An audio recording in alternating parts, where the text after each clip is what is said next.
नमस्कार मित्रों। आज का जो विषय है वो है भ्रमर गीत में विरह वर्णन, एमए हिंदी। इससे पहले हम इसका पार्ट प्रथम पढ़ चुके हैं। अब है पार्ट 2।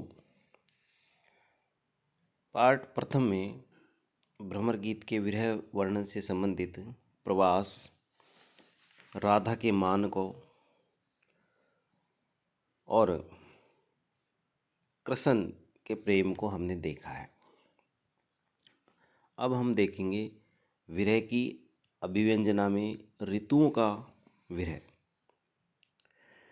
विरह के विभिन्न भेदों की चर्चा हो चुकी है और सूरदास ने अपने भ्रमर गीत में प्रवास हेतु जो विरह का वर्णन किया है उसको हमने देख लिया। अब प्रश्न उठता है कि सूर की जो भाव अभिव्यंजना है और उसमें जो निरालापन है वो क्या है। उस निरालापन में उनकी व्यापकता है, मनोदशाओं का चित्रण है, भावों को खोल देने की प्रक्रिया है और सबसे ऊपर विरह की अभिव्यंजना है। तो ऋतुओं के द्वारा जो विरह का उद्दीपन है उसको यदि हम देखें तो कवियों ने विभिन्न ऋतुओं का विरहिणियों पे प्रभाव दिखाया है साहित्य में। कभी कभी ये पद्धति शरद ऋतु वर्णन और 12 मासे तक भी हो जाती है। तो सूरदास ने भी इस तरह के विरह का वर्णन किया है। प्रत्येक ऋतु या प्रत्येक महीने का नाम लेकर के उन्होंने अपने भावों को अभिव्यक्ति दी है और ये देखा है कि विरह के उद्दीपन के लिए अधिक उपयुक्त इनमें से कौन सी ऋतु और समय है। ऋतुओं में वर्षा ऋतु ऐसी है जो विरह को बढ़ाने वाली होती है। तो सूरदास ने वर्षा ऋतु के द्वारा या वर्षा ऋतु के वर्णन के द्वारा गोपियों के विरह की वृद्धि की है, उसे उस विरह को बढ़ाने वाला बताया है। साथ ही बताया है कि वर्षा के कारण कामदेव का जो प्रभाव है वो बहुत अधिक उग्र हो जाता है। इसका उदाहरण हम देखें, को सकी नई चाह सुनी आई, ये ब्रज भूमि सकल सुरपति पे मदन मिलिक पर आई। धन धावन बग पाति परो सिर, बैरक तड़ित सुहाई, बोलक पिक चातक ऊंचे सुर, मनु मिली देत दुहाई। दादुर मोर चकोर बदत सुख, सुमन समीर सुहाई, को सखी नई चाह सुनी आई। चाहत कियो बास वृंदावन, विधि सो कहा बसाई, सीव न चाप सक्यो तब को, होते बल कुंवर कन्हाई। अब सुन सूर श्याम के हरि बिनु, ये करी है ठकुराई, को सकी नई चाह सुनी आई। इस वर्षा से विरह के उद्दीप्त होने के और विरहिणी को व्याकुल करने के इस प्रकार के पद सूरदास के बहुत सारे हैं। उनमें कहीं तो बादल को देख करके गोपियां व्यथित होती हैं, व्याकुल होती हैं,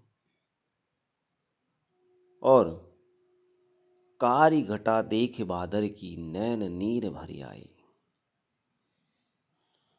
और कहीं वे सावन के दिनों को बिताने में दुखी होती है। श्री कृष्ण के बिना सावन के दिन गोपियां कैसे बिताएं, कैसे बितवे दिन सावन के। तो इस प्रकार के सूर के जो पद हैं वो विरह के और ऋतुओं के बहुत सारे। एक जगह पर वर्षा के द्वारा विरह उद्दीप्त होने के कारण सूरदास ने बहुत सुंदर वर्णन किया है। वहाँ पर गोपियाँ सोच रही हैं कि क्या जहाँ श्री कृष्ण हैं वहाँ वर्षा नहीं होती, क्या वहाँ दादुर नहीं बोलते,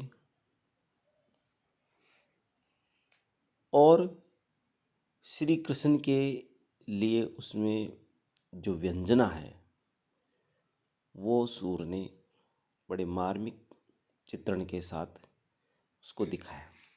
कींदो घन गरजत नहीं उन देसन। और एक स्थल पर गोपियाँ वर्षा और ग्रीष्म दोनों ऋतुओं में बहुत अधिक व्याकुल रहती हैं, वो उन्हें और अधिक कष्ट देता है। वो सूर का पद है।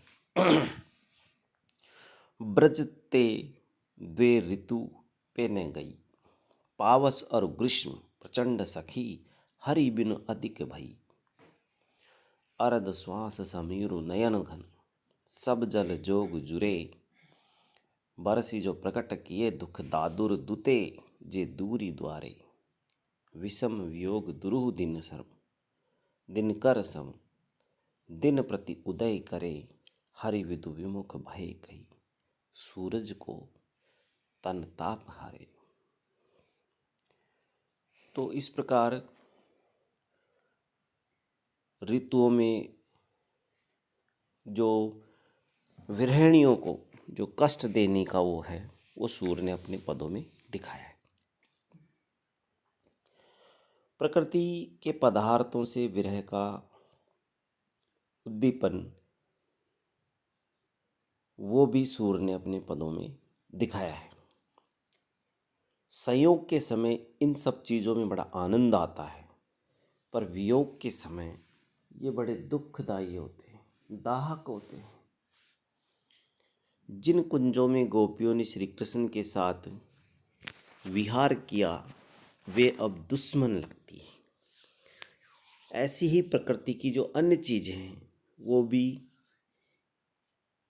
विरहिणी नायिकाओं को या गोपियों को बड़ा व्याकुल करती हैं। इसका एक उदाहरण है, बिन गोपाल बैरिन भई कुंजे, तब ये लता लागती अति शीतल, अब भई विषम ज्वाल की पुंजे। वृथा बहती जमुना खग बोलत वृथा, कमल फुले अलिकुंजे। पवन पान घनसार संजीवनी दधि, सुत किरण भानु भई भुंजे। ए ऊधो कहियो माधव सो, विरह कदन भरी भारत मारत लुंजे। सूरदास प्रभु को मग जोवती, अखिया भई बरन जो गुंजे। तो इस प्रकार प्रकृति की जो वस्तुएं हैं विरहिणियों का विरह बढ़ाती है। उनमें चंद्रमा मुख्य है। विरह को बढ़ाने में रात्रि, जल, पवन, उपवन, सुमन, भ्रमर, सुगंध, कोयल, मोर, पपैया, सूर्य और बादल। सूरदास ने प्राय सभी का वर्णन गोपियों के विरह में या विरह को बढ़ाने के लिए किया है। चंद्रमा के ऊपर तो सूर ने बहुत सुंदर पद लिखे और इन पदों के जो भाव हैं वो बहुत सुंदर है। चंद्रमा को देखकर रात्रि में विरहिणी का मन नहीं लगता है। उसने मन बहलाने को वीणा बजाना प्रारंभ किया है और उधर वीणा की ध्वनि से चंद्रमा के रथ के हिरण खड़े हो गए। तब रात्रि व्यतीत नहीं होती है। तो गोपी ने अपने हाथ पर सिंह का चित्र बनाया, जिसे देखकर मृग जल्दी जल्दी भाग गए और सूर्योदय हो गया। विरह का ये पद बहुत ही कलात्मक है जिसको सूरदास ने लिखा है। ये सखी आज की रैन को दुख कहो न कछु मोपे परे, मन राखन ही बेनु लियो कर, मृग थाके उड्डूपत्ति न चरे। बाही प्राण नाथ प्यारे बिनु, सीम रिपु बान नूतन जो जरे। अंतकुलाए विरहिणी व्याकुल भूमि डसन रिपु बक न करे।